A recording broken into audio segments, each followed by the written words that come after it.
When Ryan's when it's time to begin, it's on the Rewind Raw with John Pollock and Wai Ting. The A-Team that makes sense of these things we see in the ring every week on TV. It's Rewind Raw for Monday night. Download it Tuesday morning from the Post Wrestling site. It's Rewind Raw for Monday night on USA Now on the John and Wai Take the Mic. Hello, everybody, and welcome to the Labor Day edition of Rewind to Raw, where we're putting in that work on the day when you're not supposed to be. I am John Pollock. Wai Ting is here with us. Hello, Wai. Hey, John. How you doing? Happy Labor Day. Happy Labor Day. Yeah. Congratulations. Congratulations on having a job. Yeah. Hey, I'll take it. A lot of people don't. Yeah. This is like... It's a tough economy out there. It is. You should take a day to reflect wherever you are. Yeah. On this particular day. You get up to much on this bit cold outside today. Were you venturing out into the city? Yeah, we did. It's that sort of like weather that's really tough to predict, where like in the sun it's really hot, but then when you walk into the shade it's really cold. So this is like when you get really sick, and I already feel something coming on. But yeah, we had a really busy day. Took Oscar out on his first subway ride. He was very excited for that. Life has changed. It's amazing what you could get away with as entertainment. For a 2-year-old, they're really just kind of enamored by everything we take for granted. My mom, when she would come over to watch, I don't think she did this with Evie, but she did it with Max, and she just took him on the train to Pearson Airport and watch planes take off. That's a great outing. I was like, that's not bad. Like I'm sure if I was like 3, I would probably be enamored with such an adventure. It's cheap, and I'm sure it was engrossing for your kids. So, and educational. Yes, very much so. Yeah, it is back to school week in Ontario this week. So that is coming up on Tuesday. Yeah, I'm sure it's back to school week for a lot of people that are listening to this right now. So I'm sure a lot of you are actually celebrating that, actually. So congratulations. A lot of celebrating. Labor Day, back to school. A lot of reasons to pull out the celebratory measures on this particular week.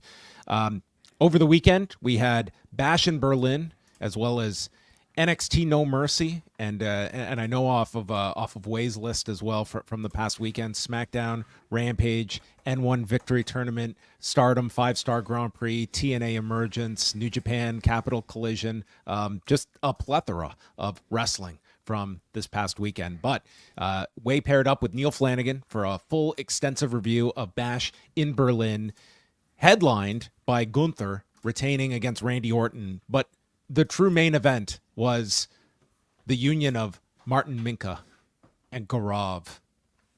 That is correct. A man from our history coming back, and what a storied scene this was. This is like very inside baseball for longtime post-wrestling listeners. But yes, Gaurav, a very famous listener over the years, attending in person with one of our Espresso executive producers, no less, in Martin Minka. And there they were on camera at Bash in Berlin.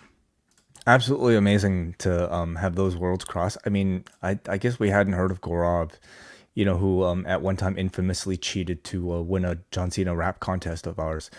Cheated to win several of our contests, actually, and was kind of caught for it. So a post-wrestling / review away legend, Gaurav. I didn't even know he was in Germany, so we know where he is now. He was extradited after the listener, the music request contest. So yes. That show can be listened to. And then Braden Harrington and Andrew Thompson were up on Sunday night following NXT No Mercy. Did you get to sample any of No Mercy on Sunday night? What did you get to see? And what did you think about night 1 at the Ball Arena, Denver, Colorado? Ethan Page, Joe Hendry, Trick Williams is the guest referee. I got to see most of the show. I saw everything except the Wendy Chu match, as well as the Obafemi match. But I got to watch the rest of the show. Yeah, it was a very good show. I thought that the first 2 matches were dynamite. Pardon the pun. I thought that opening tag, like Axiom and Nathan Frazier, are on such a hot streak of matches. like you kind of felt like this was going. I was not expecting the title switch and going back to them so quickly, but man, was I pleasantly surprised that they're at least prolonging this team. That in particular, Axiom, I think he will really struggle as a singles as opposed to this team. Like these two are one of the best teams going today. And then of course you did the big angle with Ridge Holland turning on Chase U that I think everyone saw coming at some point, maybe not this early, but this was an excellent match. Crowd was just going insane for this match. And my match of the night was Zachary Wentz and Wesley. I thought that those two just killed it. It was like a great story involved. I thought for what I felt about the promo going in, that Wesley, to me, he had not hit that, like he's such a natural babyface that it's taking a hard time. It's hard to see him in this heel role. I thought he made significant leaps in this match, and Zachary Wentz was like, this guy, man, has he stepped up in this role since being tapped in NXT, and the fact that they put him over clean, I thought that was a surprise, and I just thought, it was a very good show, but these first two matches I thought just really set the pace, and I thought this match was the top match of the show. This was the match that had my most interest, going in. It was the match I decided to watch first, and I left extremely satisfied by it. I thought they just sold the grudge incredibly well. You got to feel the emotion from them, and I mean, in terms of in-ring, I think they delivered exactly the type of match that you would have expected from two best friends who work the type of style that they do. It was pretty much flawless, except for the unfortunate table break. But I mean, still, Wesley he did not sell it. He didn't look like, oh no, what are we gonna do here? He just went to the top. Meteora, like they didn't sell it for a second that they were caught off guard. I thought like, there's some things you just can't control. And it's like the table just gave way. And I thought they just continued onward.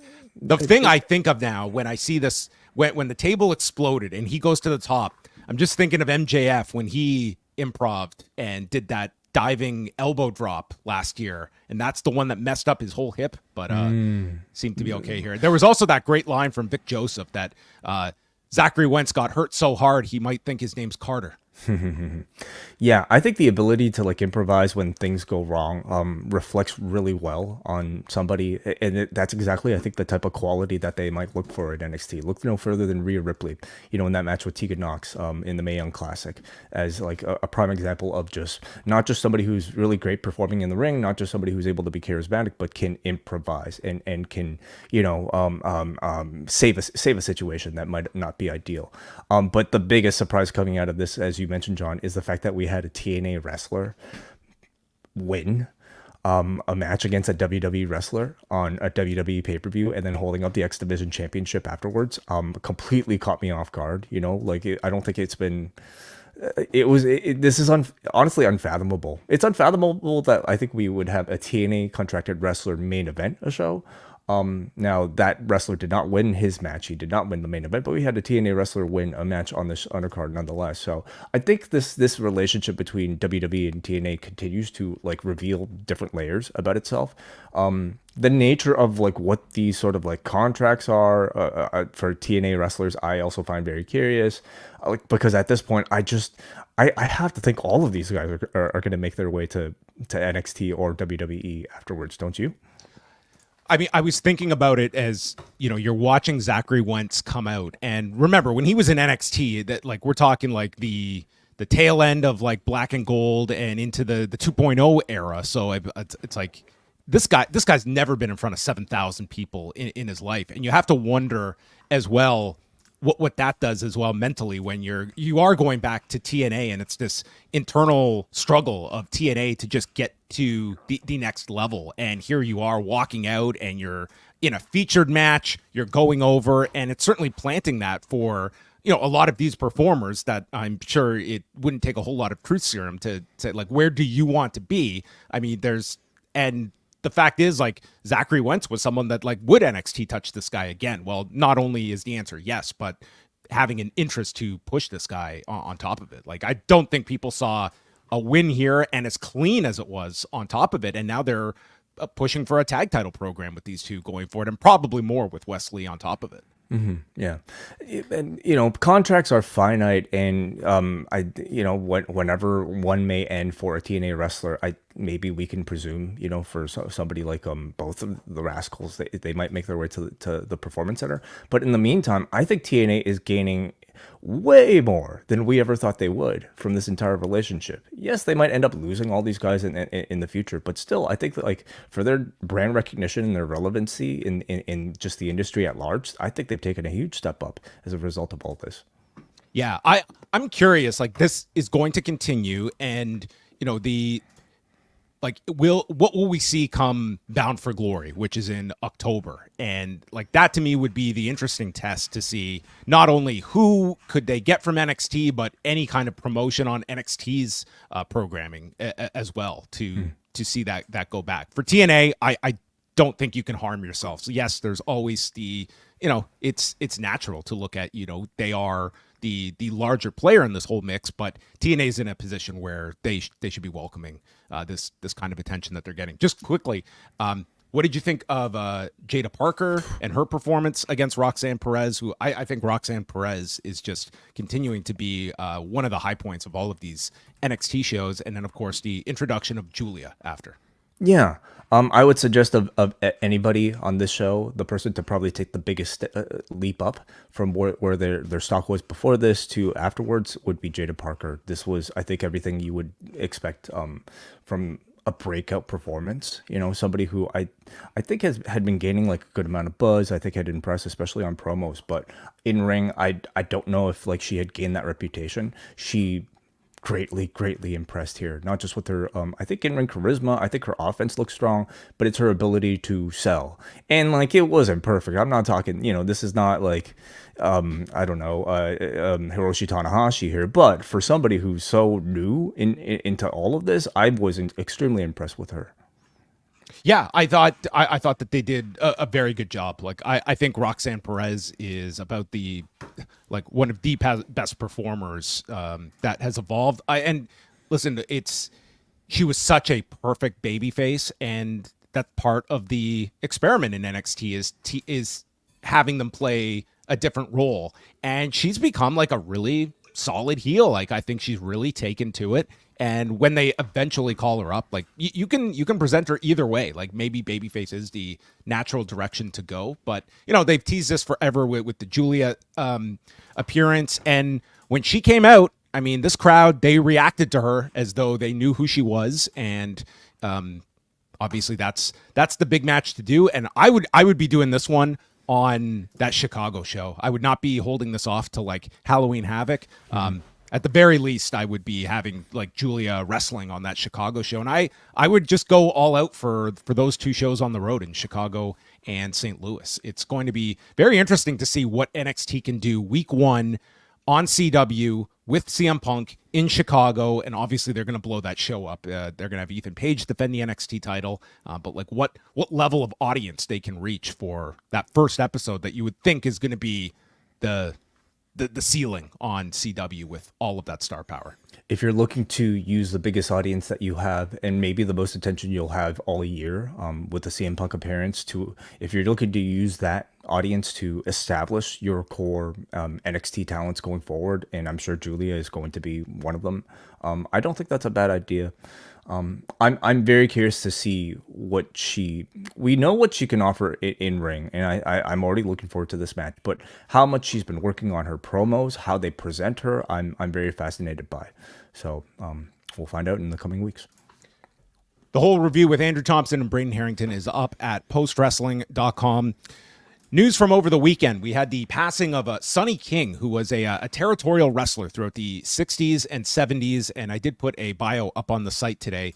Just some notes from his career. He started after it was Ernie Ladd that eventually got him into pro wrestling, and he came in, he was training in Detroit and then became a regular in big-time wrestling and ended up traveling to a lot of different territories. He fought for the NWA World's Heavyweight Championship numerous times against Dory Funk Jr. when he was champion in 1971, against Jack Briscoe in 1975. probably his most noteworthy title that he held was with Chief Jay Strongbow, which is the photo you can see here. They were the fourth set of WWWF Tag Team Champions in 1972 when they won the belts from Curtis Iakea and Baron Michael Scicluna at Madison Square Garden. They only held them for about a month, but one of the earliest sets of tag champions in the WWF. And that run in 72, 73 in the WWWF included wrestling at Shea Stadium on the undercard of Pedro Morales and Bruno Sammartino. And then he would leave in 73 and he wrestled in Los Angeles, he wrestled in Texas. He became a pretty big figure in the Mid-Atlantic territory, which is where he was stabbed during an incident one night. This was in 1982, I believe, where a fan was being escorted out of the building at the Charlotte Coliseum, and the guy who's being escorted out is giving a lot of grief to the security guard, and Sonny King is kind of in the midst of this and just tells the guy to ease off the security guard. Like, this guy is gonna get rid of you here from the arena. And the guy who's being thrown out, he was with two of his buddies and called Sonny King the N-word, and they proceeded to attack Sonny King and stabbed him multiple times. Like, this was a pretty ugly scene with a racist attack here by this fan. But again, he would have his last big runs in Memphis and in Mid-South Wrestling. Also spent a lot of time in Georgia Championship Wrestling, and this is where, in Georgia and Memphis in particular, he started managing quite a bit, and you can catch quite a fair number of his promos online, and it's a very different style. Like, he was of the mindset of not being the manager that's over the top and screaming. He had sort of that psychology of being speaking at a very calm manner to try and be more menacing, and was very much against managers getting involved in matches or getting any heat on himself versus the performers he was representing. That was kind of his philosophy towards managing. But yeah, largely he wrapped up his in-ring career around 1984 in Mid-South. He did the Louisiana Superdomes several times, including subbing for Junkyard Dog right after Junkyard Dog left for WWF. So he teamed with Dusty Rhodes against the Midnight Express on one of those Superdome shows, the Superdome / Silverdome for modern fans that they might be familiar with in New Orleans. But there you go. That was Sonny King, who, he apparently had been battling dementia the last decade and passed away on Friday. So rest in peace to Sonny King.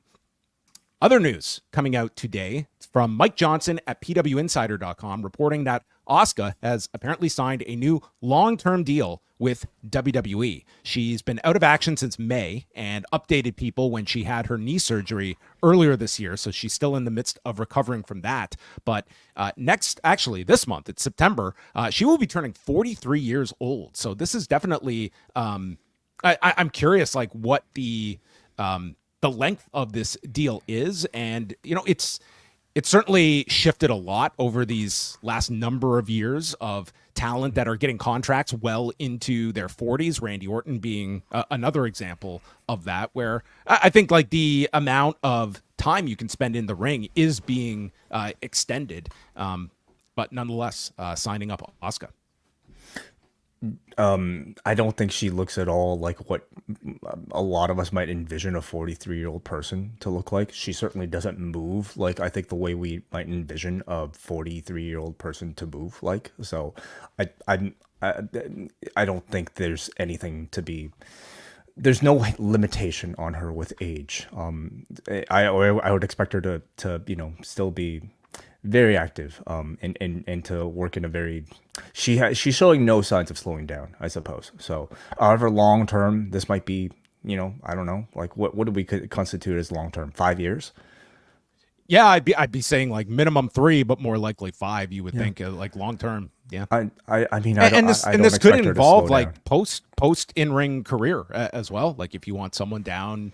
If I don't know if she's interested in coaching eventually at some point, that could be a role for her too. That you start to think about once you're into your 40s and such. They and she has established great value in her name and her just character within the WWE, and hopefully she can continue making a lot of money for a long time. All right. Other note is there's obviously something going on with Odyssey Jones, and we don't quite know what. So I was alerted on Monday morning that his name had been removed from the Superstar section of the WWE site, and checked. It's not there. And I have inquired with WWE, as I know several reporters have, and at least with me, WWE has not said anything yet. He was not on last week's Raw, which I didn't take as necessarily meaning anything. Tonight, I think there was a lot more attention based on this story, and he wasn't on the show. And even more so, other than they had Kofi Kingston during a brief segment with Adam Pearce, like there was no reference to this story. There was nothing even with the New Day themselves. It was just Kofi on his own, kind of angling for a tag title shot. If this was just if this was nothing, that would seem to be a very easy thing to just clarify. So anyway, we don't know. It's not worth speculating on, but it caught everyone's attention, and the fact he's been off the show 2 weeks in a row, I mean, that certainly would lead you to believe that there's something to this. Yeah, a little surprising considering, I guess after being drafted for like 2 years, he finally made his debut and seemed to be integrated into like a pretty, no pun intended, big role in the storyline, and then all of a sudden just dropped. So very fascinating. I'm sure we'll find out soon. And the last things here, NXT Tuesday night, they have 3 matches announced. Oro Mensah taking on Lexis King. Trick Williams against Pete Dunne, with Trick Williams dropping a diss track on Pete Dunne tonight. And Hank and Tank will take on the Rascals and Gallus in a 3-way. The winners get a tag title shot the following Tuesday, where they are pushing it as WWE Week on the USA Network, with Raw, NXT, and SmackDown all on USA, with SmackDown's debut on the network, and limited commercial interruption next week. Yeah. Are you ready? I'm ready. Let's just cut out all commercial inventory next week. Let's do 7 hours. Why not just like a whole week uninterrupted wrestling? Yes. Yeah. Nothing else. I love it. Yeah. Dynamite on Wednesday. They've only announced 2 matches so far. Claudio Castagnoli, Wheeler Yuta, and Pac will have a non-title match against Will Ospreay, Orange Cassidy, and Kyle O'Reilly, and Mariah May defends the women's title against Nyla Rose. And that's all we know for Dynamite so far. The go-home show for All Out. We're already at go-home time. You're right. Yeah. Wow. So there you have it. It will be a very busy week.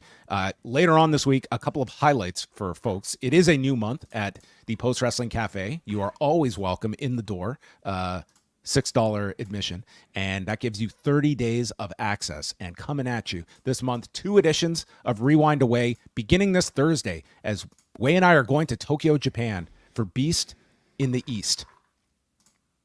And we're gonna see how much labor Brock Lesnar put in on this Tokyo this Tokyo show with Kofi Kingston. Everyone remembers the first episode. How interesting that the very first edition of SmackDown on Fox featured Brock and Kofi. This week will be the final SmackDown on Fox, and we will be chatting the other Brock and Kofi match. That was that long ago? Really? This Fox SmackDown? That's how they kicked off Fox. It was Brock murdering Kofi in seconds and winning the title. That's how they launched the Fox era. Well, goodness. Well, we travel back even further than that to see if Kofi Kingston did any better. His, I guess, first time facing Brock Lesnar, or one of the first times he faced Brock? I think this was his first time facing Brock. Yes. Right. It goes way longer than the SmackDown match. Way longer. Interesting. Okay. Mm-hmm. So that's coming up on Thursday. We'll be chatting all things Beast in the East from 2015 with Brock Lesnar against Kofi Kingston, Finn Balor against Kevin Owens, and a main event of John Cena and Dolph Ziggler against Wade Barrett and Kane. Commentator Wade Barrett and mayor of Knoxville County. Yes. Yes. The Undertaker's #1 draft pick if he were to start a promotion today, Kane. Okay. All right. 2 Europeans. You're right. Mm-hmm. Kane from Spain. Yeah. Going to Japan. That's on Thursday. And then later on this week, we're going to be having Rewind to SmackDown, a post-pro-res dropping with WH and Karen Peterson. And Saturday, Wai and I, we're going all out with our all-out review. Saturday night after the show from Chicago, and we'll be going into the wee hours of Sunday morning, I assume. Oh, yes, I'm sure. A few programming notes here. Because of Davey Portman celebrating a big birthday, everybody make sure to wish Davey Portman a happy birthday tonight, actually, in half an hour's time, actually, on Tuesday. Up next will be delayed from Tuesday to Wednesday. So in its place will be MCU Hater with Rich Fan, WH Park, and Scrump, the Team Make-A-Wish, reviewing New Mutants, okay? The movie that I don't think any of us expected, all right? Not part of the proper, I would say, I don't know, established like X-Men canon even. Yet for this series, MCU Hater, digging through the worst of that particular franchise, we are forcing these three to make a wish from hell. And they are going to be reviewing New Mutants.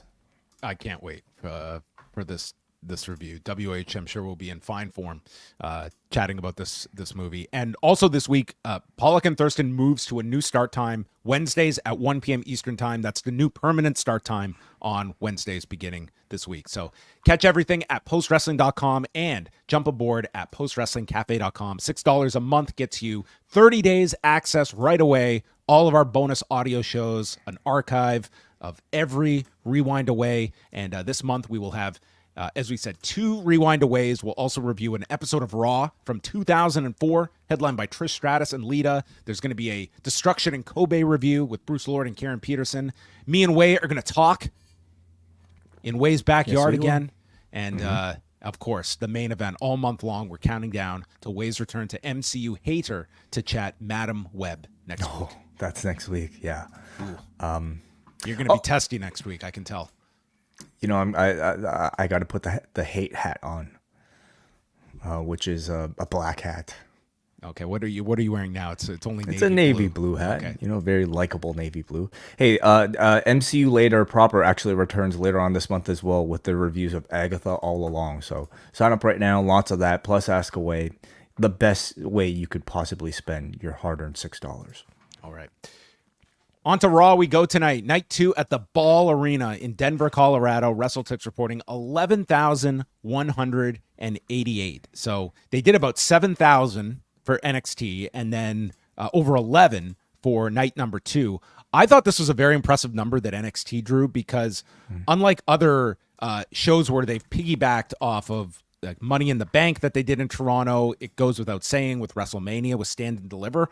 You're not talking about an audience that is traveling for a Denver Raw. So you're talking about pretty much a local audience that was going to 2 nights. And the fact that you did 7,000 for NXT, I would think that that's an impressive amount of tickets to move for a show that you're not drawing from a larger contingent of wrestling fans that are just in town for the weekend. So again, I don't know the economics of running the Apex, but I just think like the logic is like this is a product that, no, it is not Raw, it's not SmackDown, but there is a demand for NXT at a pretty good level for at least for the premium live events.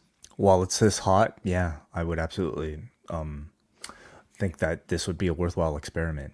So, I'm curious to know how much of this TNA crossover is responsible for that elevated amount of interest, and if any of it bleeds over to TNA. I think it's helping the NXT program. I don't know if it's. I think overall, like the audience seems to be in it. They're treating these people pretty much all as big deals when they show up, and I just think it's making for compelling NXT programming. So I think in that aspect, it's helping. I think the jury's still out if TNA's really getting that kind of a boost from it, but they did note, like, again, smaller venues, but Friday they promoted that their Emergent special sold out in Louisville, Kentucky. So, you know, but by those standards, I mean, they filled whatever tickets they were putting on sale for that venue on Friday. Worthwhile experiment, you mentioned, Wai. Was it a worthwhile experiment with Joe Tessitore on night 1? Give me your overall thoughts of Joe Tessitore on tonight's Raw. I thought he was good. Like, I mean, good for a first night, you know. I think he clearly was up on the product. Knew, I would say, most of the signature moves. I think he missed the Torpedo Moscow, but that's we could forgive that one. But I think overall he sounded perfectly fine. I think like still missing maybe that sort of like extra dimension of like amplification that you would expect from a pro wrestling commentator to really kind of like heighten the sort of energy level of certain parts of a wrestling match. But it's also his first night, and I think with him he brings a lot of name value and legitimacy from maybe casual sports fans of casual sports or fans of other sports that he commentates, that I think makes up for that lack. Again, it's also his first night, so I think we can say that, like, at least I could say on his first night I thought he sounded good. So I do look forward to seeing what he evolves into in the future. Yeah, my rule for any of these new voices is I don't get too, a great first night, I don't put a ton of stock into that, and a bad first night, I don't put a whole lot of stock into that. And I think Joe Tessitore did a fine job tonight. I think that this guy is a great sports broadcaster, and he has product knowledge, and it's not like fake product knowledge either, where it's a guy who's just has had to cram for this for 2 months. It's like this guy has been a fan for a long time, and that I think comes through. And I think he's just gonna find like his rhythm. Like, this isn't like calling boxing or football, and it's something different, I think, as well, to get more. Like, he was really challenged in some of these where you have to. Yeah. He had to, he had to react to Uncle Howdy and the Wyatt Six. He had to do a super serious injury angle with CM Punk. Like, he had to go all across the board and be able to convey that, which is going to be naturally out of your comfort zone when you're used to just calling traditional sports, and this is a hybrid.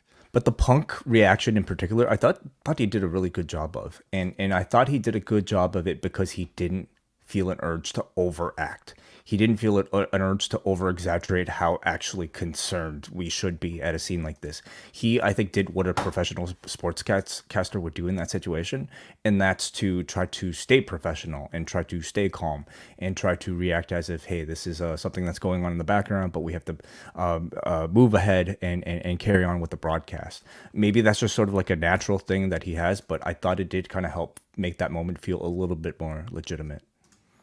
If Tom Brady got beads put into his mouth and claymored, that is how you would want to call it. Exactly what his inspiration is, I'm sure. Yeah. So the show begins with a big voiceover from Joe Tessitore welcoming everyone to the show, and him and Wade Barrett are inside of the ring. It's not just Joe Tessitore's debut, but Wade is now back on Raw as well. The musical chairs of broadcasters in WWE. And immediately Joe Tessitore compares the great European fans for these PLEs to the fans of the Denver Broncos. So, I mean, this guy, first of all, they showed him before this was put on their Twitter of him doing his entrance and coming out, and he's handing out T-shirts to the fans. So they weren't taking any chances. They wanted to make sure this guy was embedded with this Denver crowd. So that took us to a video package highlighting Bash in Berlin, and Rhea Ripley begins the show to a monstrous reaction. And this Denver crowd was electric for a good portion of this show. This felt like one of those hot Attitude Era level crowds that so many of the stars felt like they were over in a big way. And I would say maybe it subsided a little in hour 3, but this was a pretty hot crowd for most of the night. I would agree. Yeah. Some lulls in here depending on the segment that they were faced with, but for the most part, they made like all the big programs on this show feel like they were all incredibly successful and incredibly hot. So yeah, really hot crowd tonight. She is so happy that her and her terror twin brutalized Dominik Mysterio and Liv Morgan. We're just getting started, and notes pinning the women's champion, and therefore she wants a rematch. But before she can issue that challenge, Dominik walks out, which Wade replies, "A champagne super Casanova." All right. Yes, I hope he got his tickets. It sounds like. I said how AEW missed the boat when they were in Champaign, Illinois last week to make the Supernova joke. But Wade Barrett, he was ready. He was ready all these days later. And Dominik is sporting one awful looking black eye. and Rhea threatens to give him another black eye, and Dominik is trying to shout over the fans. Do we know what spot created this black eye? I don't know where it was on in the match, but yeah, this looked like he just took like something like right to the face. I don't know what it was. It's not just the black eye, but a bit of blood in the actual eye as well, like Chris Daniels style. This was about as like pretty of a black eye as you could get. You know, no makeup could like create a black eye that looks this good. And if you're gonna have anybody get a black eye, you'd probably want it on Dominik Mysterio. It's sort of like the perfect addition to the result of Saturday's match. Well, he explains that Liv is still recovering, and they were taken advantage of at Bash in Berlin because they were jet lagged. And they state that after Dominik wins the IC title, they will both have championships. Rhea says that she will face Liv any place, anytime. And as her attention is on Dominik, Liv shows up from behind, jumping Rhea, or at least attempting to, because she gets elbowed right in the face. And they go after Rhea, and Rhea gets caught in the rope upside down with her left knee being attacked. So it looks like these two were the true terror twins here between Clash at the Castle and this moment on Raw. What do you mean? When Damian went over the top rope and he was hanging. Oh, yes, that's right. Yes, remember that? Yes. Mm-hmm. So, well, they both have really long legs. You know, it's easy for this to happen. Yeah. So she's upside down, and after all this, then Damian Priest finally makes his way down as before Liv kisses her on the cheek and leaves with Dominik. So this would start all night long. Rhea's injured left knee. Mm-hmm. Mm-hmm. Yeah, good segment, I thought. You know, Dom and Liv, they essentially get their heat back from the loss by getting one up on the Terror Twins in this sneak attack. And you've, I think, very effectively established Rhea's next goal, and that's to beat Liv Morgan for the championship.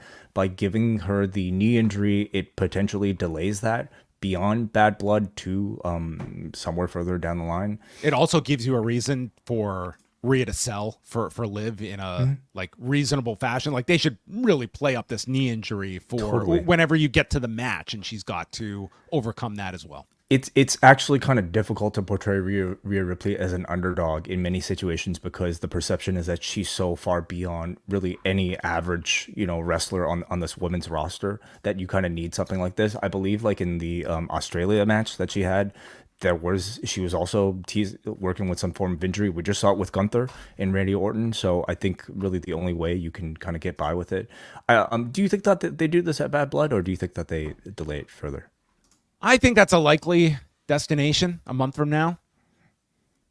Yeah, we're a whole month away, actually. Yeah, wow. Yeah, they've got a lot of time before this next for the Atlanta show. Chad Gable is giving a big motivational speech to American Made and slaps Julius. So he's doing an Inoki gimmick now as well. Before, or maybe with Jason and Clay Guida.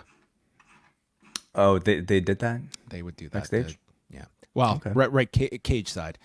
Priest is with the trainers. Ripley doesn't want any assistance, and Priest says pain needs to come tonight and let the trainers tend to you. So it's badass Rhea here who doesn't need any help. The Creeds and Ivy Nile against Otis, Akira Tozawa, and Maxine Dupree.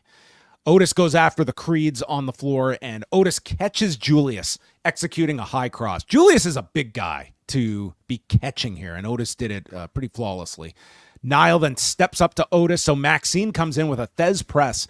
One thing that Joe Tessitore was doing a couple of times here was citing past angles with like the date of the show it took place. He was like, of course, everyone remembers the July 6th edition of Raw where Chad Gable crossed the line with Alpha Academy. It's like, okay, hey, that's I'm a fan of dates. I trust that only one person would remember those specific dates, and that's the person I'm doing this podcast with. The rest of us might vaguely remember those things, but not necessarily the show. I mean, you almost get the sense he's just kind of reading Michael Cole's like team's notes, you know, like very literally, but that's perfectly fine. He's there to provide. I'm sure he had like a phone book of notes in front of him tonight. Mm-hmm. Brutus hit a springboard moonsault, and then Otis gets the hot tag, and crowd is just going nuts for him as he hits the caterpillar, and then Tozawa hits one tope suicida, then goes to the other side. Julius catches him and hits an overhead belly-to-belly suplex. So Otis knocks Julius off the apron, turns around into a Brutus ball when Maxine tags in, and this was Maxine getting like the final 60 seconds, and she hits a fisherman suplex, a spin kick in the corner, tears off the shirt, and does a reverse caterpillar, but Gable is on the apron, so she lands a high kick on Gable, and this allows Ivy to capitalize with the one-armed Dragon Sleeper in 11 minutes and 3 seconds, submitting Maxine Dupree. Another match where I think the crowd really showed you how over all of these characters are in this match. Otis, Tozawa, and Maxine, these reactions, I mean, I thought at one time that they'd be localized, like, you know, for certain like towns where I guess Otis is perceived as like the home state guy, but these reactions have followed them everywhere, and they just kind of keep getting bigger and bigger. They really have successfully transitioned from like being this comedy team to like now I think they're a team that you really do see future aspirations for as tag team champions. In fact, I would almost say like they'd be kind of foolish to not crown them, to really cement them as champions based on reactions like this. Otis is, of course, the key to it all. Every interaction that he's a part of gets a massive ovation. He needs a better shirt than Free Otis, though, because he's been freed quite a while ago, you know. Something else, please, you know. For Maxine, like I think she's doing a really good job, you know, legitimately as somebody who with the least amount of experience among they keep it very short, and she didn't screw up anything. Mm-hmm. Yeah, she's showing really good aptitude at playing this particular role, like doing her hot tag, the occasional high spot, playing to the crowd, and getting great reactions. So this really is a winning act, I think. Yeah, I thought that this worked really well on the show, and they had a great crowd for it on top of it. Gable gets on the mic and calls it the greatest fighting family. He says the Wyatt Six suck, and he knows what it takes to beat them, issues a challenge for a street fight in an 8-man tag next week in Calgary, and he's going to get rid of the Wyatts for America. And the lights go out. Uncle Howdy walks out, and he says, 375 days ago, my sanity crumbled, referencing Bray's passing. He says, my path is in the void now. The silence is deafening, but I can still hear him. My life is no longer mine. And that Gable gambled with his very being, and they will collect the debt as the others emerge from behind. And we are going to get the Wyatt Six and American-made in the most natural location for this to culminate, Calgary, Alberta. Yeah, they're trying to rid of the Wyatt Six for America, and to do that, they have to go to Canada to do it. I guess it's neutral ground, isn't it? Yes. Yeah. So they will be honorary Canadians for the evening next week. I guess so. So this was an instance of them trying to, you know, give us an Uncle Howdy promo live in arena, and to kind of facilitate the sort of mysticism of the gimmick. They like did this lighting, which I think has, you know, been a constant, and it's been effective for these promos. They also gave us this like droning sort of like sound in the background, which I didn't like as much. I kind of felt like this was a bit of an overstep into overproduction, and I also think that the type of promo didn't really connect. Like it was, it felt like more of a classic, somewhat confusing speaking in riddles type of Bray Wyatt promo, and I think those might stand a chance to work decently with the benefit of like editing and like particular B-roll, and just even like, you know, just something that kind of help you guide along. In person, in arena, even with the lighting that we saw here, it felt very unnatural, and not to say any of this feels natural, supernatural, but it felt especially sort of like phony, and I don't think necessarily connected with the live crowd. And then we go back to Joe Tessitore. Uncle Howdy, laying it down. 8-man tag. Joe Tessitore was the one to translate the Uncle Howdy promo for us. Yes, he was our translator. Zelina Vega against Shayna Baszler was next.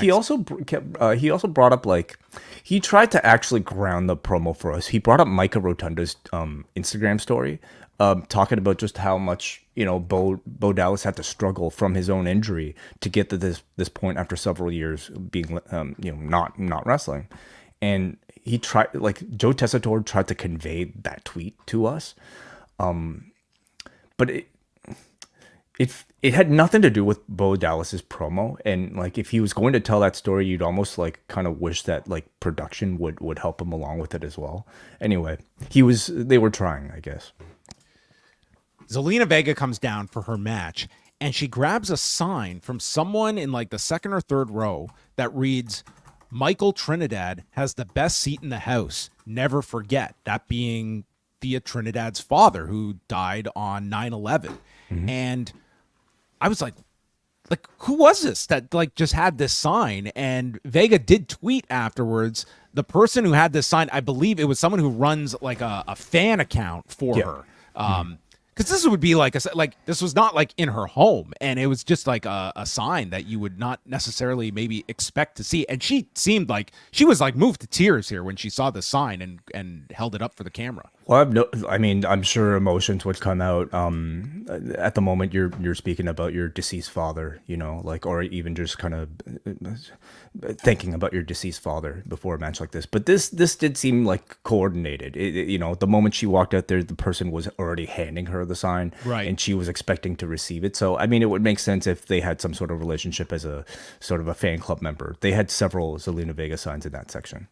Yeah, so, like, she's, like, right in tears here as this match is about to begin, and she's taking on Shayna Baszler, and Vega slaps her at the beginning, and it's Vega who tries to stomp the elbow that Shayna gets out of the way, and Vega rotates into a DDT and lands a moonsault, and then follows with a Meteora to Sonya Deville on the floor, but Baszler is able to capitalize as Vega is returning to the ring and gets nailed with a knee strike in 6 minutes and 34 seconds. So Baszler gets the win, and then the Pure Fusion Collective are attacking Vega 3-on-1 when Lyra Valkyria returns and runs down to help out Vega, but they catch her with a super kick, and both are left laying, and Deville tells all the people to shut up. Every one of you is pathetic. And there's not a man in the audience that can take them home, and not a woman in the locker room who can take them, period. So shoot your shot.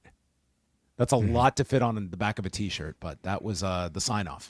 Want to step up, shoot your shot appears to be their catchphrase. Okay, the second time, shoot your shot. Yeah, the second time they repeated it. Yeah. This was definitely, you know, part of the show where there was definitely a bit of a dip in energy from the crowd. It's just, they just have not done a great job of establishing this, like, mid-card of the women's division, and Pure Fusion Collective and Zelina Vega are, unfortunately, you know, some of those byproducts where occasionally I think, like, you see some glimpses, but not enough to really kind of, like, establish themselves.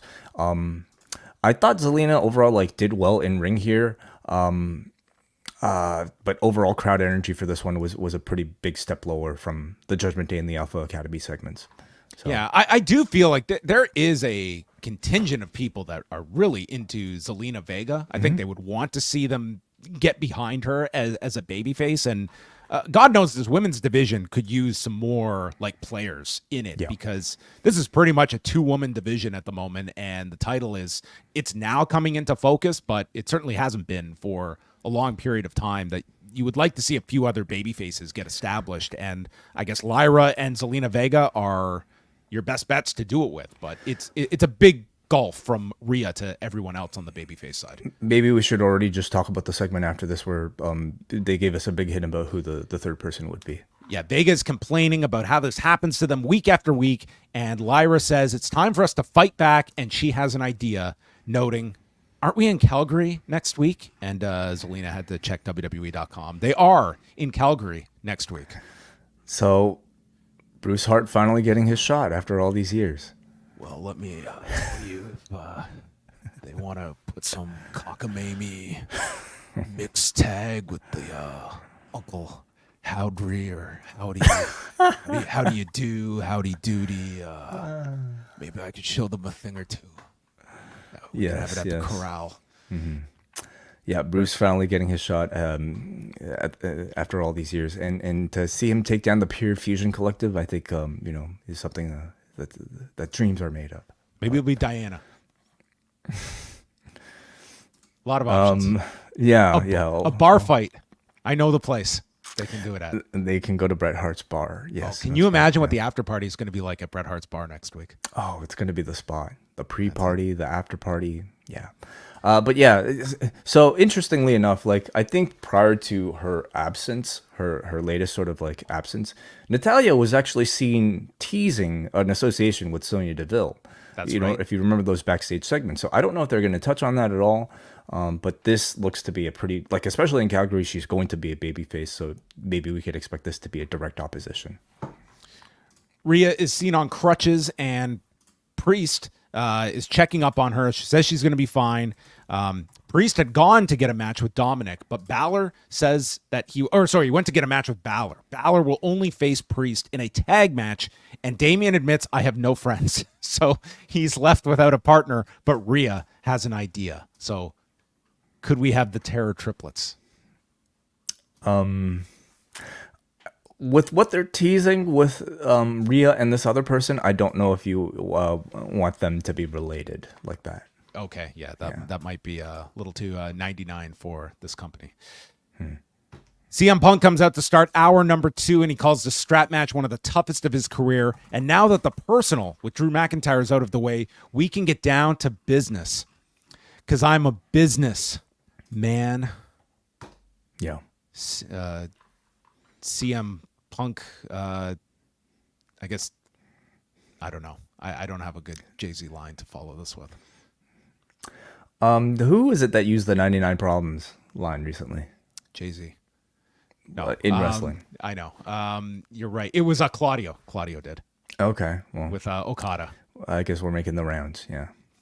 He's not here to make friends. He's here to make money, and compares it to Patrick Waugh. He'll take his money in gold. A lot of pandering on this show.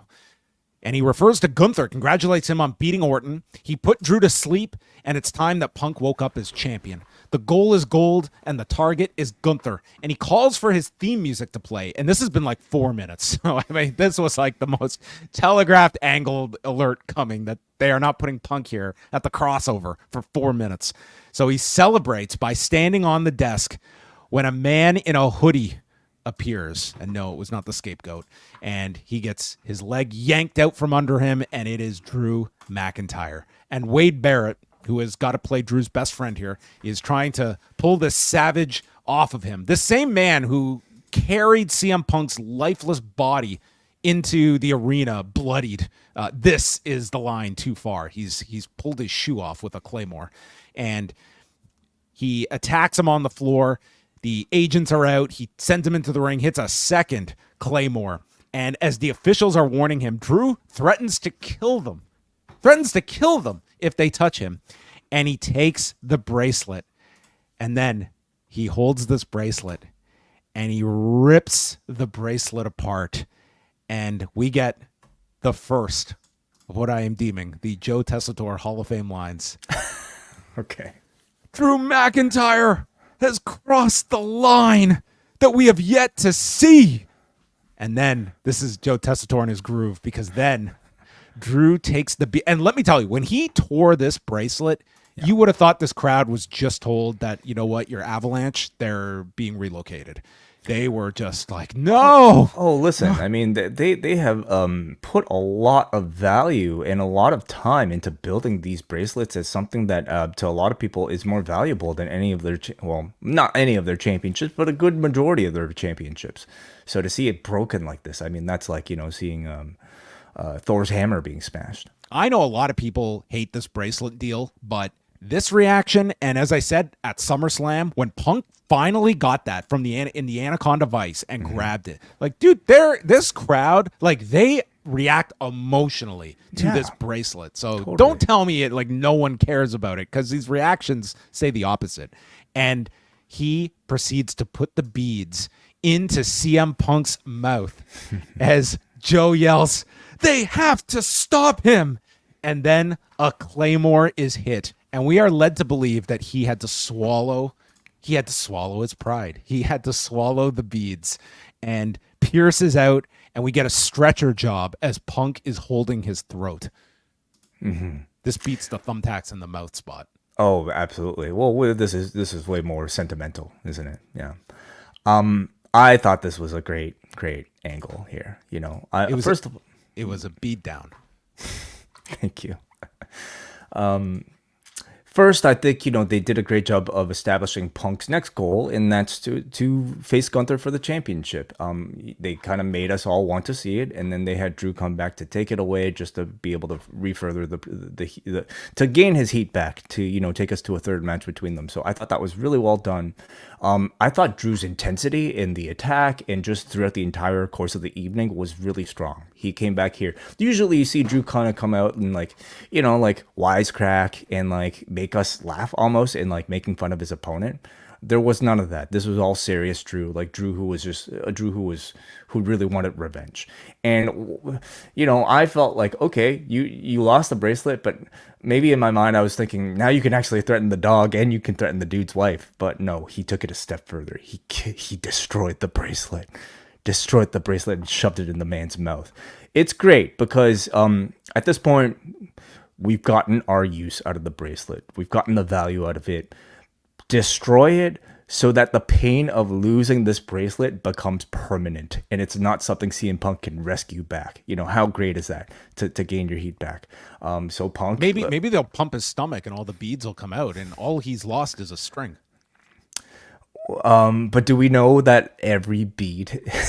It's not about the beads. Now it truly is not about the beads. Okay, it's about the whatever. Sir, we got Larry, we got AJ, but the heart is. I'm sorry. It's gonna have to come out the back door at some point. Maybe what he should have done is he should have made Punk eat it, and he should have thrown the rest of the beads out into the crowd, so they're lost forever. All those Dragon Balls. They'd pick up those beads and return them to Punk. Sure, yeah. But I thought this was good and established the right vibe that you would want ahead of a Hell in a Cell. I think you needed something extreme, because it was pretty extreme what they did to Drew on Saturday. Like, that was a pretty definitive end with the GTSs, and like it was a solid win for Punk, but you still have I think you had to go with a big angle here to justify a third match, because I think that I think certainly people are interested enough to see this one continue. I don't think they're groaning at another month of this program. And you are already starting to, you know, dangle like the Gunther idea out there for people as an eventuality for Punk at some point. And when that eventuality is, I mean, I guess at this point it could be Survivor Series. You know, there's enough time for us to get there.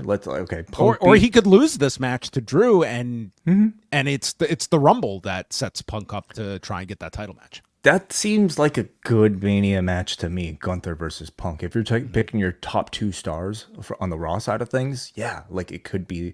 And this tonight would have just been their sort of first step at introducing that. Yeah. Dominik Mysterio, Dragon Lee, and Ilja Dragunov in the Intercontinental title tournament. Dragon Lee comes out in this full out like dragon outfit, and Wade calls him almost an adopted son of Rey Mysterio. It's like, really? Have we gotten that vibe yet, that Dragon Lee is like an adopted son to Rey? All those at-home moments we get between Rey and his son Dragon.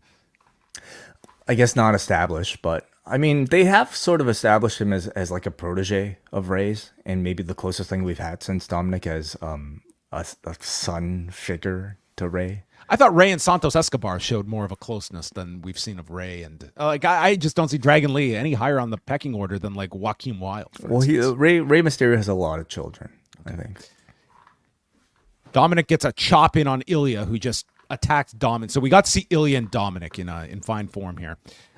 Dragon Lee hits a jumping Rana to Ilja, sending him off the apron. And when Dragon Lee climbs to the top, Carlito appears, sending him off the top. So Priest comes down to take care of Carlito, including no-selling this dropkick by Dominik through the ropes. He just stands there and chases Dominik out through the arena, leaving Ilja and Dragon Lee to have like a 4-minute singles match. And this turned into this was pretty great, aside from this one attempt where Ilja flips through the ropes and Dragon Lee goes for something.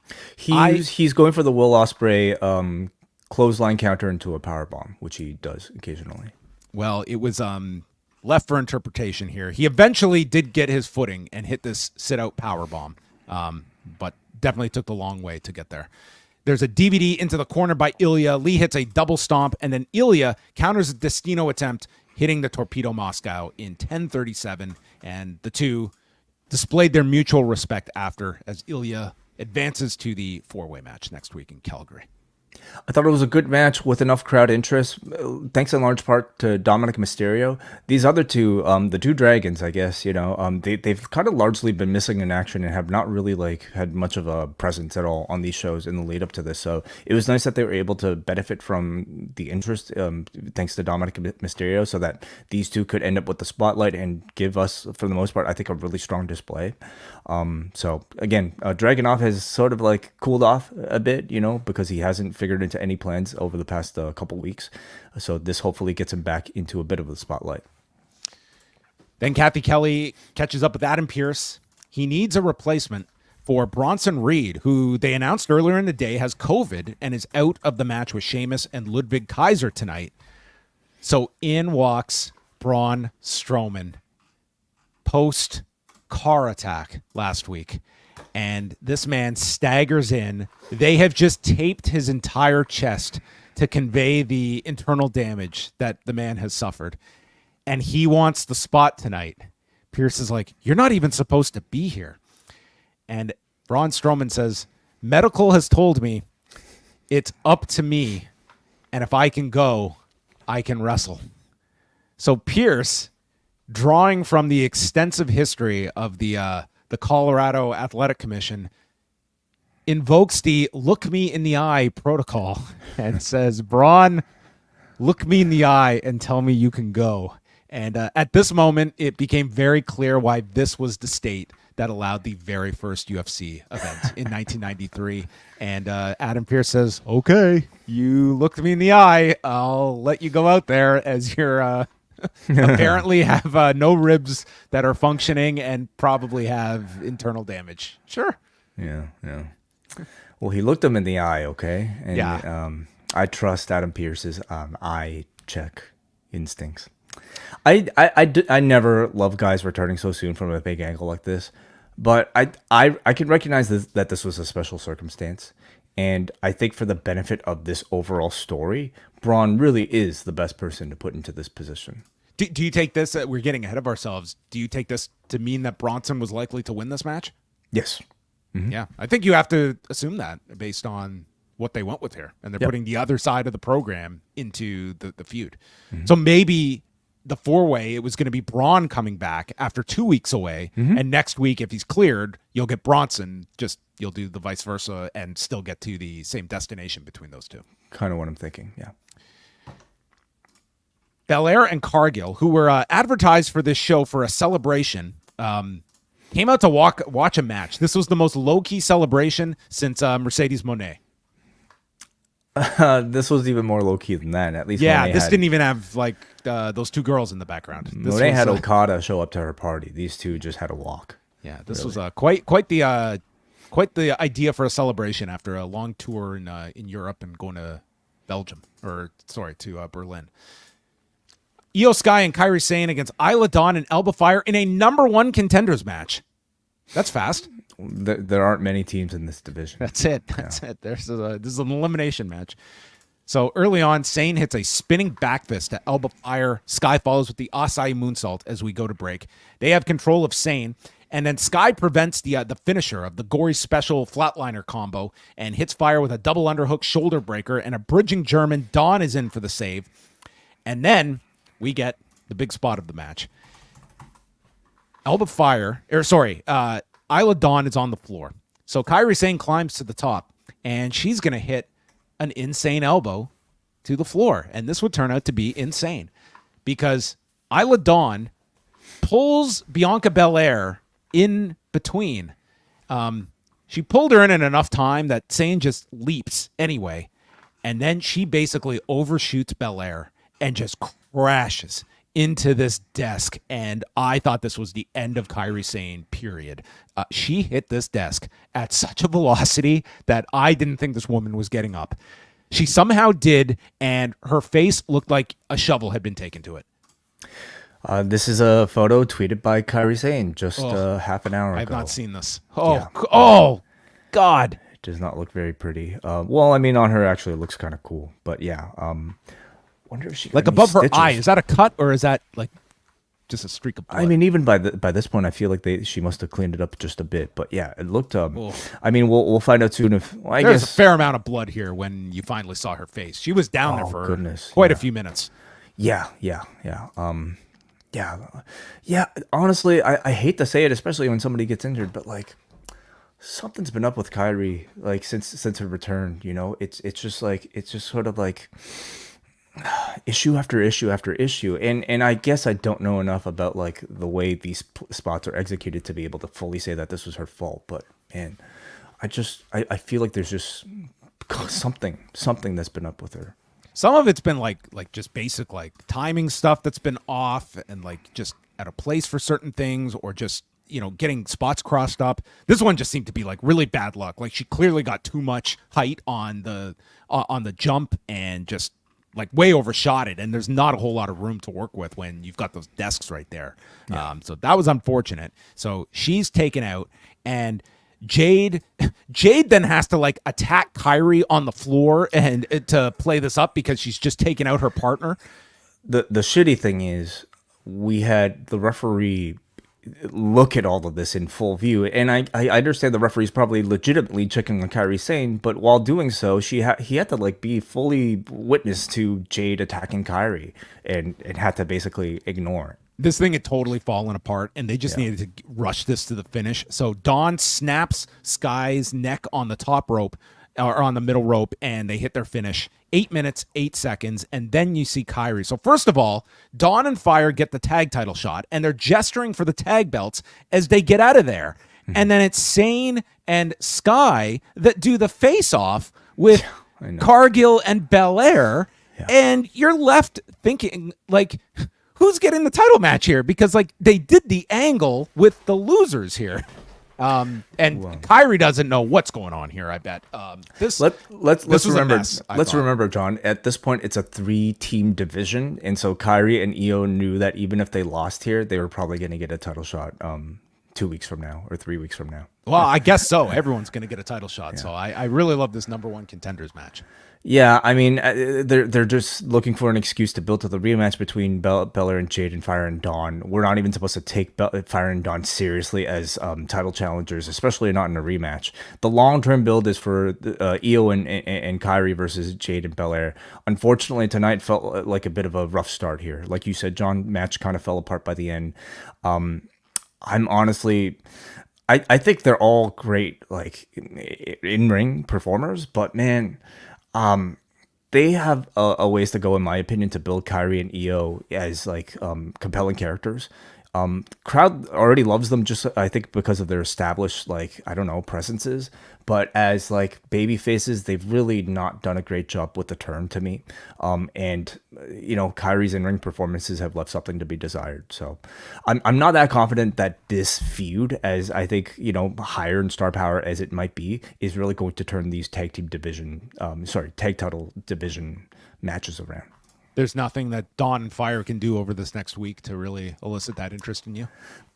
No, I don't think so. You think they have a chance of winning these belts back? No, probably not. I mean, right. It should have been them. It is Calgary.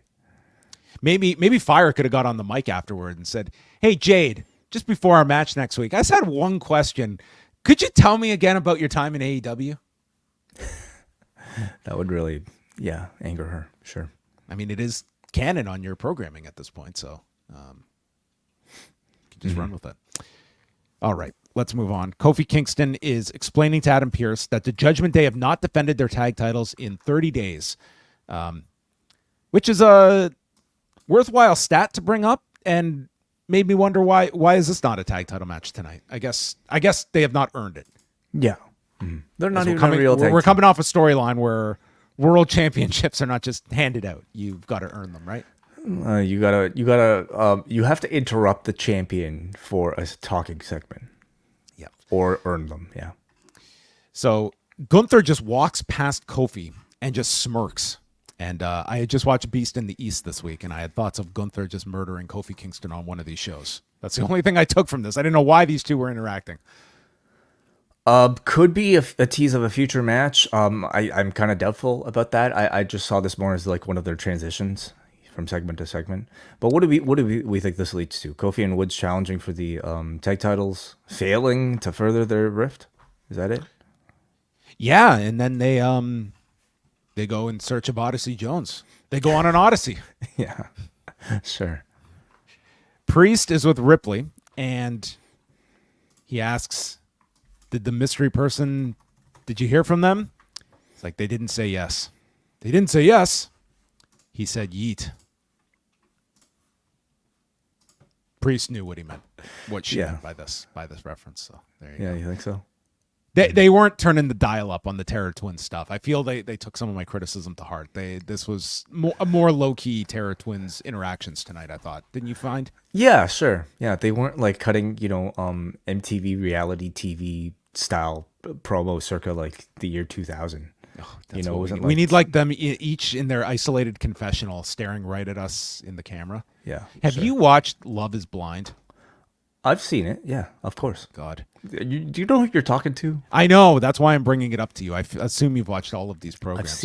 I've seen the Japanese one. I've seen several. Oh, so my wife has started watching the UK one, and I sat down last night, and I'm just like, what is on? And she's explaining this concept to me as this guy is proposing to this girl who he cannot see, and they're talking through portals to one another. I'm like, this is the dumbest thing of all time. Highly compelling.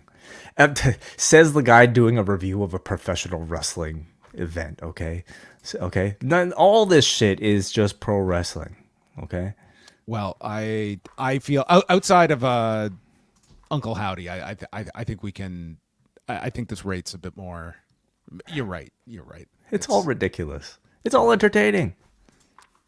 So you have seen some Love Is Blind. I haven't seen everyone. Yeah.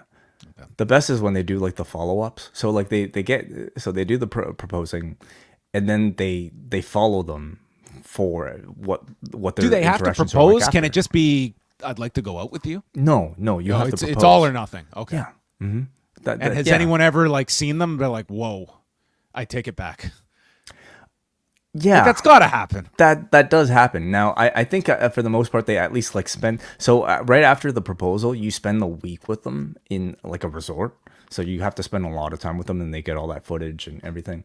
And immediately you see like a number of people who immediately regret their decisions, and they have to kind of go through it anyway. If you happen to make it out of the resort, then they actually follow like their, I guess, a week or a month or something of them actually living together in an apartment in the city. And then whether or not they make it.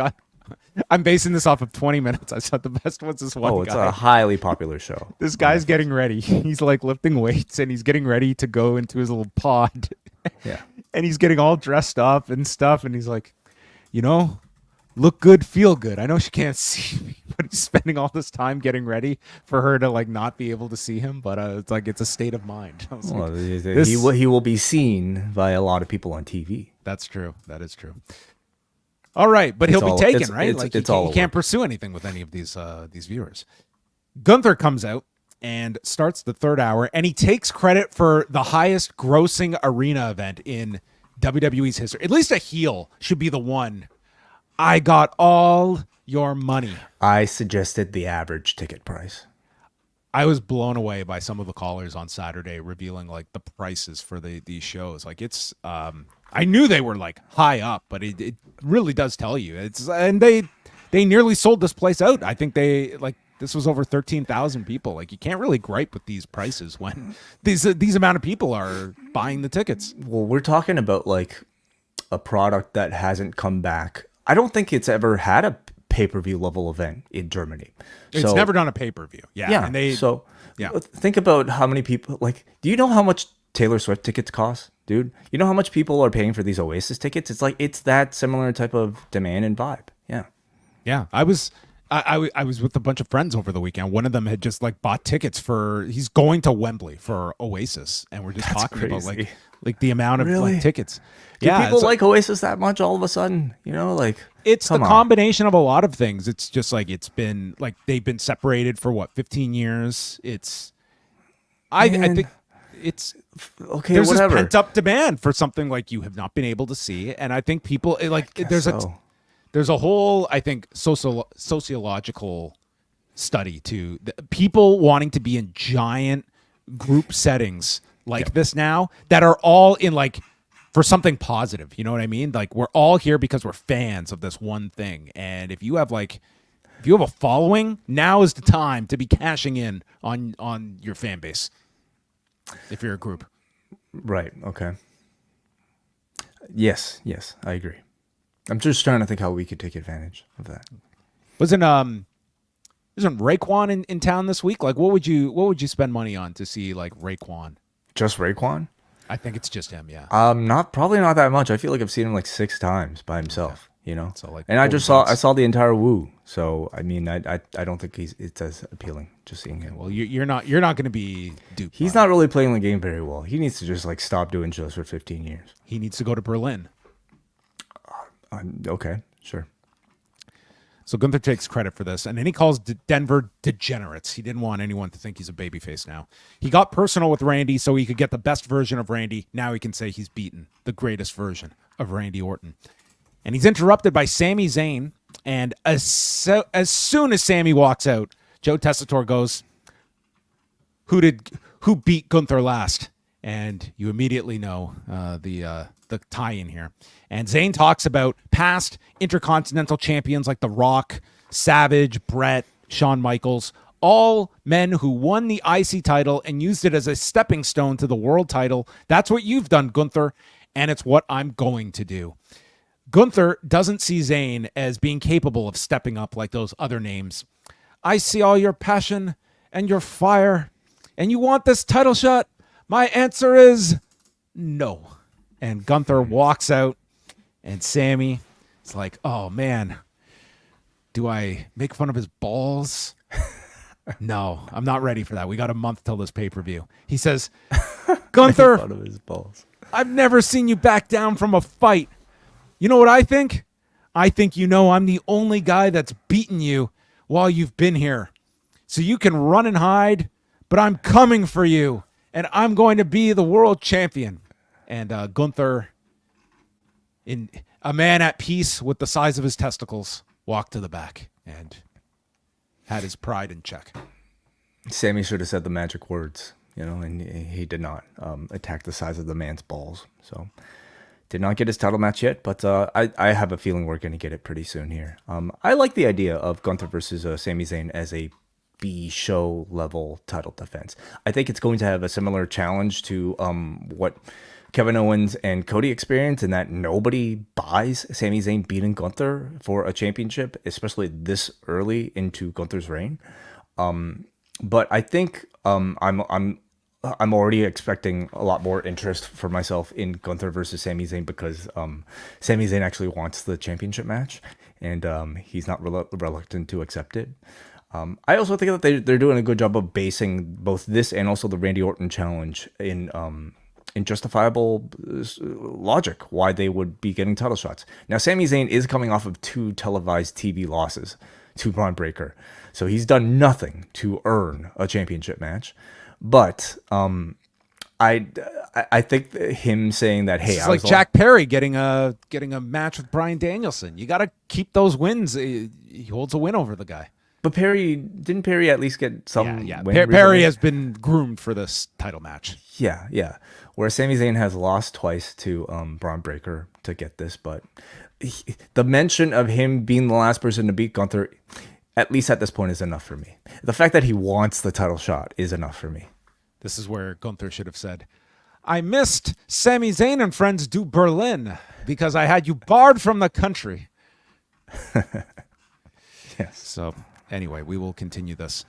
Yeah, I think Sami's in for like a really big next few months here. Let's also remember he has this tag title shot that I think he's still owed with Jay. Well, you know what? I feel like they've totally flipped this, and I think they're almost putting Damian Priest in this role now that was reserved for Jay and Sami. Because after tonight's main event, Jay and Priest have to be going for these tag titles. You're right, because they pinned them. So Jay has 2 title shots that he's earned with 2 different people now. Okay, so he has numerous shots at this championship with both Sami Zayn and with Damian Priest. That's a good point, John. But don't you think Jay is in line for an IC title shot? Don't you think he's the most likely guy to win the IC title thing next week? I mean, it's possible. Like they've certainly pushed him the hardest of the 4 by doing the segment that we'll get to with Breaker. But you do need something with Damian Priest at this point, and he's not in the title picture. The Balor thing. I'm just more thinking about like the road towards Survivor Series, and I think the expected reunion of the original Bloodline, and I'm just looking for how they're pacing Sammy's arc and Jay's arc so that they can all come together with Roman and Jimmy. But we're still a long ways to go from Survivor Series. Jackie interviews Jay, who's got a Colorado Avalanche themed Yeet shirt, and Braun walks in, reminding him that no member of Jay's family has ever beat a member of his, and he tells Jay to keep yeeting, doing your thing, but just walk away.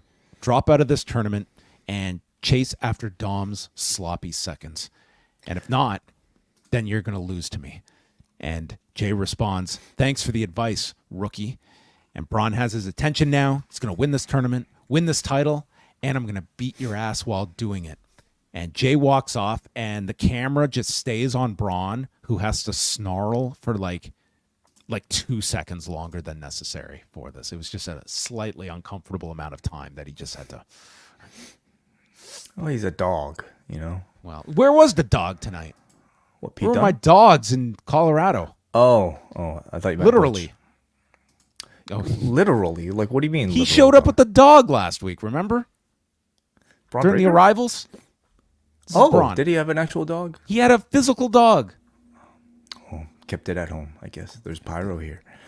Yeah, I'm already liking what I'm seeing here in terms of just the chemistry between the heel and the babyface in this match. I think they're, you could tell this heat is already going to be immense because people really they love to hate or they love to love Braun Breaker, and they really, really love Jay. So the moment these two have their match, I think it's going to be electric. Braun Strowman, Sheamus, and Ludwig Kaiser. Okay, so Braun Strowman comes out, and this man is hobbling, like walking as though he has a fake leg. And it's like, I appreciate selling, but this was so over the top. It was like to a comical degree that he was walking down the aisle that like this man has never done this before ever to this level. Like so much of his stuff is like not selling. And this, I'm sorry, he was just like ridiculous with the way of which he conveyed this. Like, I don't know the right way to sell taking a tsunami off a ledge onto a car, but I was just like, I couldn't keep a straight face watching this guy. I guess I didn't have the same reaction to it. Maybe for me, like maybe the subtlety is just kind of lost on me at this point. Where like I kind of felt like you need to be a bit more obvious with this, and if you're not obvious about it enough, you get criticized for that. It's a tough line. So more tape, maybe. That's always the answer. That's it. I wanted a mummy to be in this match. Yeah. So he does the freight train on the floor, but he's screaming in pain from the ribs. So then he sprints at Kaiser, misses, and crashes through the timekeeper's area. So that would take care of Braun for a couple of minutes. Kaiser gets in control of Sheamus, and Kaiser does his deal running around the ring when he is caught with an office chair. This was the best spot of the match. This office chair comes out of nowhere from Braun and hits Kaiser right in the face.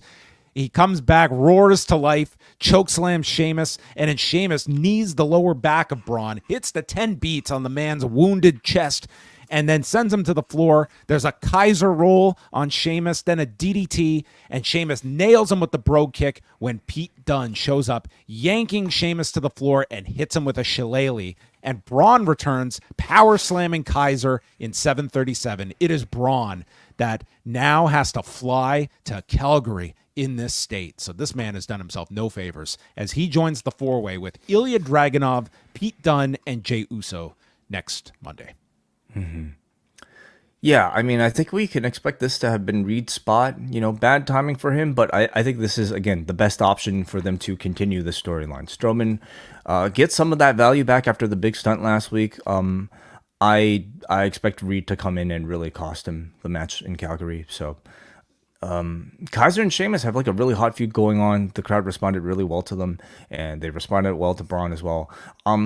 I kind of feel like Pete Dunne isn't doing it so much for me, John. I don't know how you feel about it. Like, it just kind of feels like he's almost like a forgotten, sort of side story to like Kaiser versus Sheamus, which is the real feud I want to see.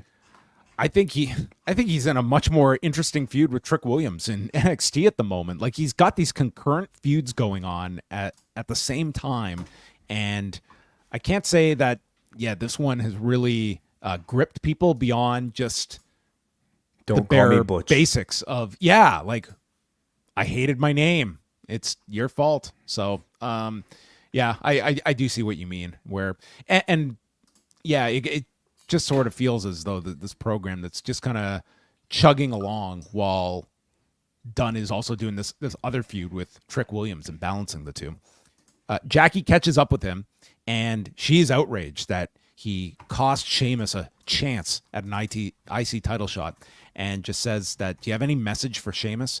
And says, just say this was from an old friend. And as he goes to walk off, Jackie goes, so should I say it was from Butch? And Pete looks at her and says, never call me Butch. Jackie knew what she was doing here, okay? You don't end an interaction by, stirring the pot like this. She had some nerve, okay? She deserves everything that's coming to her. Yeah. She's going to be told like this ruined the mood, this question. Yeah. Appreciate the courage, though. Next week in Calgary, the 4-way for the IC title shot. Belair and Cargill against Fire and Dawn for the tag titles, and the Wyatt Six against the American Made in an 8-man street fight. Balor and McDonagh against Damian Priest and Jey Uso. Joe Tessitore at the beginning notes to us, this is about the Hurt Business. And he is disgusted when Finn Balor tags out to JD at the start. He won't engage with Damian Priest. Tessitore also got into calling JD a bobblehead as he hits a headbutt to Jay. JD then is hit with an enziguri, so Priest gets the hot tag, and he's in with Balor, calls for the South of Heaven, but it's countered into a roll-up. And then Jay hits a double high cross after a double clothesline spot from Priest. Jay hits super kicks. Uso splash gets stopped when Liv shows up, knocking Jay off the top with the ref distracted by Balor. So Balor capitalizes, hits the coup de grace. JD hits a moonsault off the top, but Priest saves his partner, and Liv is screaming to the ref as Rhea comes down on one leg with her crutch, and Liv is mocking her and walks right up to Rhea. And my thought was she was just going to reveal she was fine, like the Kevin Nash meme. But instead, she strikes her with the crutch and is still limping. So the knee injury is legit and attacks Liv. Just not as bad as I think we expected. Right, yeah. She's still selling it and should have, for the reasons we stated. Like, it's advantageous to have this knee story. So she's limping after Liv.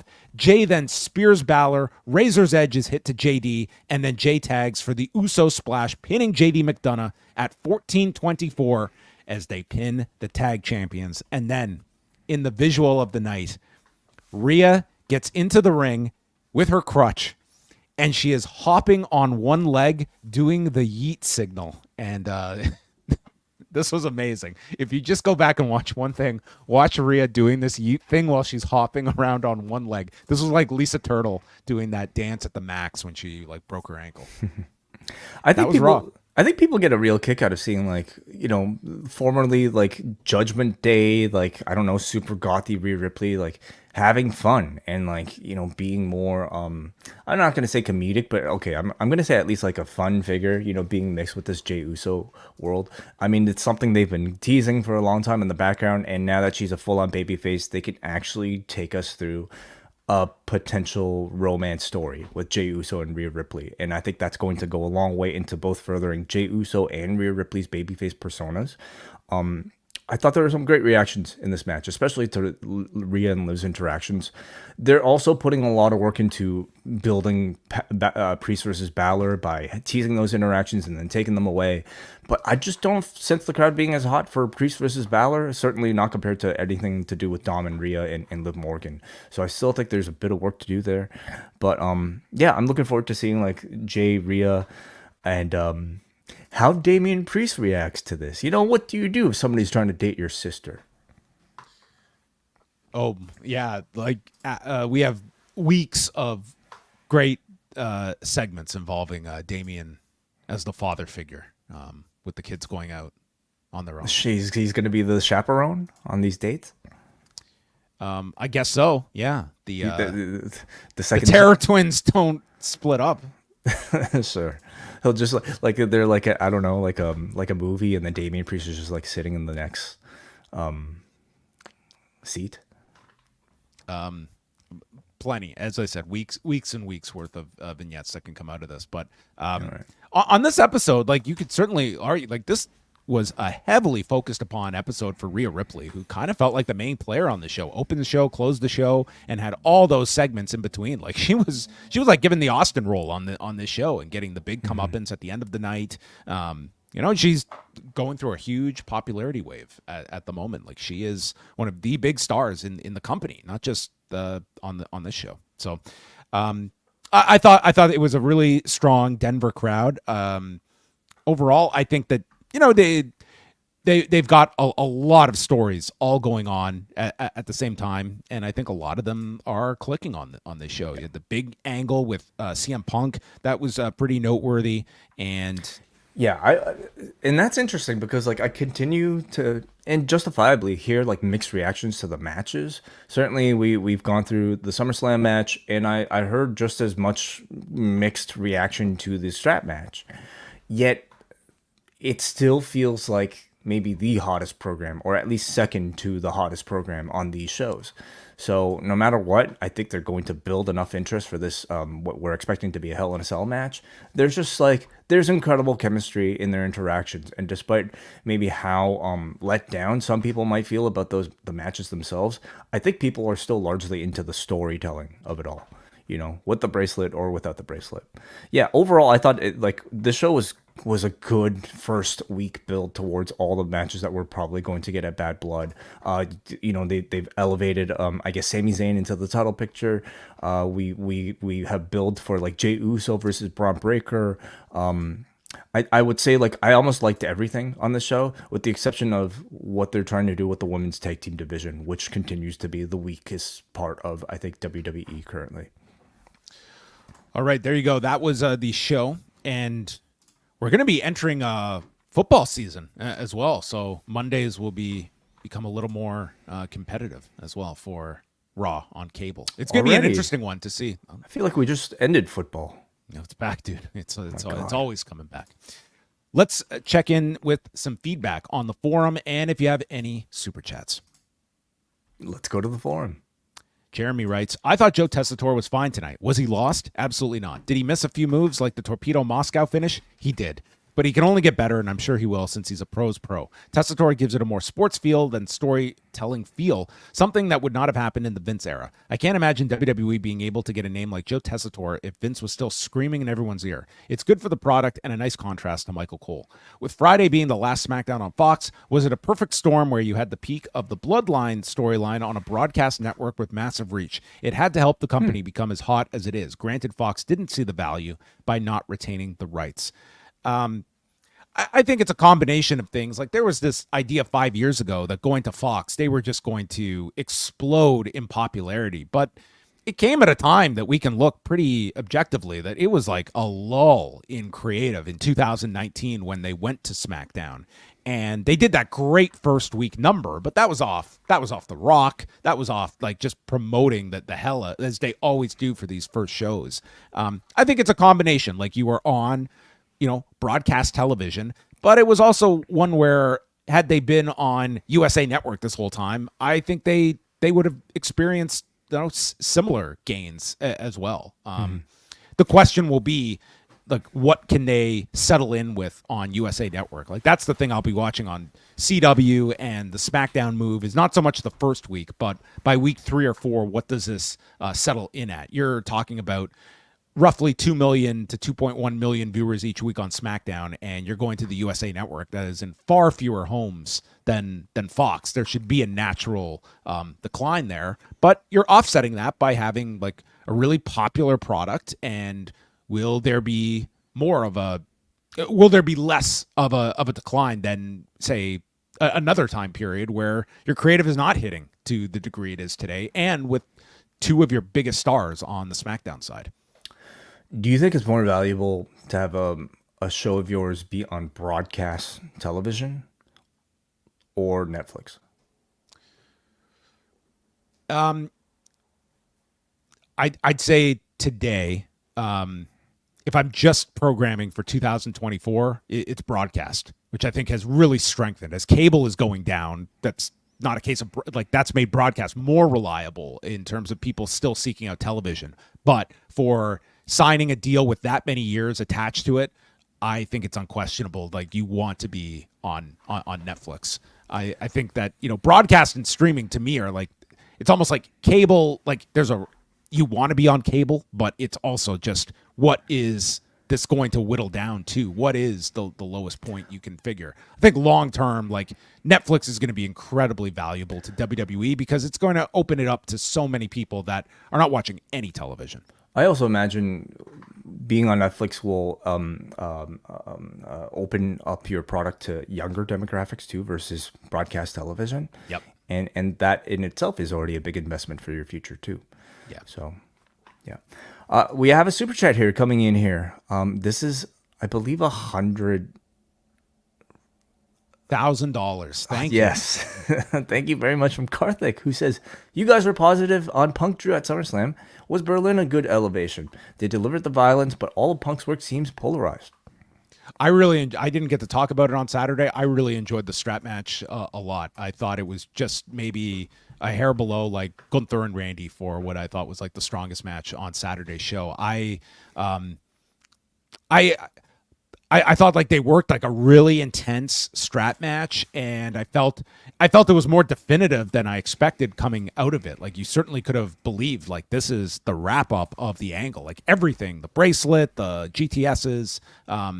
But no, I thought they worked like a really great match. I have not been that negative on this program. Like, I think for a lot of people, it's like the bracelet aspect seems to be the sensitivity of the angle for people. Like, if they've relied too heavily on it, but I mean, you'd have to be deaf not to be able to hear, like, there are audiences that really react to this thing, that they care about this bracelet deal. And it was very interesting that 1 week where it felt like Punk dismissed the bracelet and they were exiting from that aspect of the story, but they brought it back and they've made it tonight a bigger part of the story than they made it ever. A bigger part. Like, tonight did feel kind of like the full end of the bracelet, but nothing will surprise me. They have been attached to this thing. A bigger bracelet. He comes back. He's got a new bracelet. He's got a necklace now. Yeah, with the pet name on it and everything. Yeah, that's the Bloodlines gimmick. He can't go into necklace wear. On the review, I said I did think it was a good elevation. I mean, by sheer fact that I think they didn't rely so much on the amateur theater aspect of it all and gave you a more physical match, that in itself was enough to elevate it. I think most of the criticism for the match this weekend was because of the stipulation and maybe the sometimes awkwardness of the corner touching, which is very much a traditional wrestling device, but maybe not so much in modern professional wrestling. And I think that took a lot of people out of, like, what is supposed to be a grudge feud ending on, like, tapping corners. I don't love the stipulation, and I'd much prefer just, like, using the rope as a weapon. So I do think, like, it could be improved in the future, but I did think it was an elevation. So, all right, thank you very much for the $100,000 super chat, Karthik. What else we got here? Ani writes, solid Raw. Raw's the best WWE show by a distance. Punk and Drew had their best night since Chicago. Sami and Gunther is a really nice bit of matchmaking as well. Enjoyed their segment a lot. The main event was so much hotter than I expected. Thoughts on online criticism that Liv has been too cowardly? Do you think that Punk and Drew have done enough to earn the main event spot at Bad Blood? Cody's going to be in his hometown, and Reigns looks certain to be on that show as well. I mean, it's hard to say when you don't know what the lineup is going to be for that show. I don't know if it necessarily goes on last. But. So now we know. Well, we can assume Gunther versus Sami, and I guess we don't know Cody's opponent. Yeah. Maybe he's gonna. I'm assuming Solo. I don't know. I don't know. That doesn't feel hot. I wouldn't be going that direction, especially for the next month. Well, who else could it be to justify a main event spot? Right? Like Drew versus Punk, if it's in a Hell in a Cell, would be the hottest match at that pay-per-view. Yeah, and if it's the blow off to the program, like that is one of those instances you could argue closing off a show over either of the title matches that are attached to that show as well. Now, Cody is from Atlanta. Like, if he's defending the championship, I guess maybe you can justify it that way. But I do think the Cell should end the pay-per-view. Do you think Liv has been too cowardly?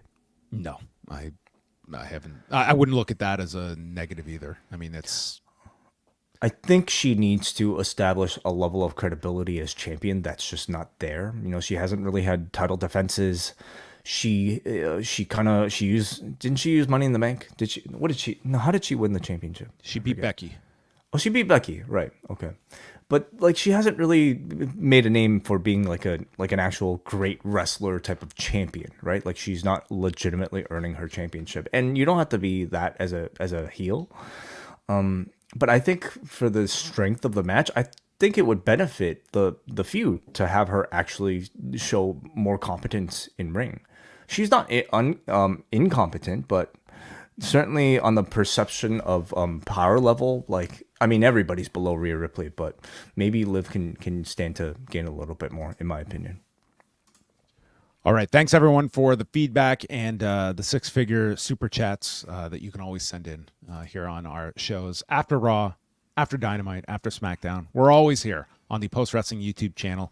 Do us a solid. Hit the subscribe button before you log out tonight. Make sure you are subbed. Let's get that. Let's soar past 20K by tomorrow. Let's do it, okay? Everyone on 3, hit that subscribe button. We're at the very least very close to 18,000. We've really just kind of stuck on the border of it. And you know what? Whatever. Like it's not a big deal, but it's nice to have a nice round number. So we need 8 of you, I think. Oh, man. Done. Let's do it. All right. Again, coming up this week. So Tuesday, we've got the New Mutants review on MCU Hater on the Post Wrestling Cafe. Wednesday, we will have Pollock and Thurston coming at you at 1 Eastern, followed by Up Next, a special Wednesday edition. And then Way and I are up after Dynamite on Wednesday night to chat about the Go Home show leading into All Out. And then Thursday, we'll be chatting Beast in the East on the Cafe from July 2015 that you can watch in a cool 2 hours on the WWE Network. Even less if you watch at 1.3x the speed. So that's all coming up this week. Full schedule, postwrestling.com. That is it. Good night.